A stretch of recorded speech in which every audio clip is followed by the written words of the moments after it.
చంద్రుడి కొడుకు బుధుడు, బుధుని కుమారుడు పురూరవుడు. అతడు ధనాశాపరుడై బ్రాహ్మణ ధనాన్ని అపహరించగా అది బ్రహ్మదేవునకు తెలిసి విషయం తెలుసుకొని రమ్మని సనత్కుమారాది మునులను పురూరవుని వద్దకు పంపాడు. పురూరవునిచే పరిహసించబడిన మునులు కోపించి పురూరవుని వెర్రివాడివి కమ్మని శపించారు. పురూరవుని భార్య ఊర్వశి అనే అప్సరస. వారికి 6 కుమారులు.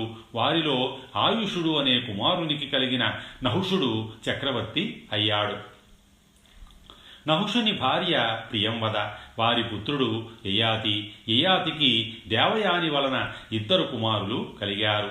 వృషపరుడనే రాక్షసరాజు కుమార్తె శర్మిష్ట వలన 3 కుమారులు కలిగారు. శుక్రుని శాపం వలన యయాతికి ముసలితనం వచ్చింది. యయాతి తన కుమారులను పిలిచి వారి యవ్వనాన్ని తనకు ఇమ్మని అడిగాడు. వారిలో పూరుడు తన యవ్వనాన్ని తండ్రికి ఇచ్చి అతని ముసలితనాన్ని గ్రహించాడు. అప్పుడు జనమేజయుడు వైశంపాయనుని వద్ద ఒక సందేహం వెలిబుచ్చాడు.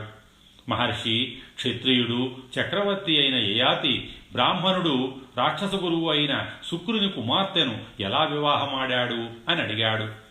సమాధానంగా వైశంపాయనుడు ఇలా చెప్పాడు.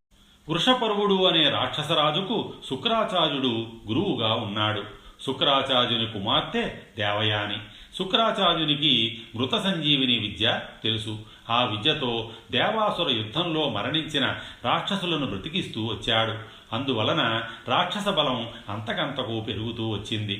దేవతలు దేవగురువు కుమారుడైన కచుని వద్దకు వెళ్ళి అతనితో శుక్రుని వద్దకు వెళ్ళి అతని కుమార్తె దేవయాని అభిమానం సంపాదించి ఆమె ద్వారా మృత సంజీవని విద్య తెలుసుకురమ్మని, లేని ఎడల రాక్షసులను జయించుట కష్టమని అడిగారు.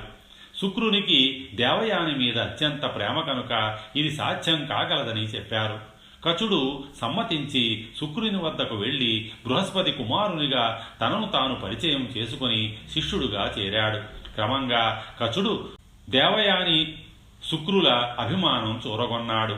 అది మిగిలిన రాక్షస శిష్యులకు నచ్చక అతనిని అనేక యాతనలకు గురిచేసి చివరకు అతనిని చంపి బూడిద చేసి శుక్రునికి మద్యంలో కలిపి ఇచ్చారు. దేవయాని ద్వారా అది తెలుసుకున్న శుక్రుడు ఆమె దిగులు పోగొట్టడానికి తన కడుపులోని కచునకు మృత సంజీవిని నేర్పాడు. కచుడు ఆ విద్యతో బయటకు వచ్చి తిరిగి శుక్రుని బ్రతికించాడు. కొంతకాలానికి కచుడు శుక్రుని వద్ద సెలవు తీసుకుని తన లోకానికి పోయే సమయంలో దేవయాని అడ్డు వచ్చి అతనిని పోవద్దని తనను వివాహమాడమని బ్రతిమాలింది.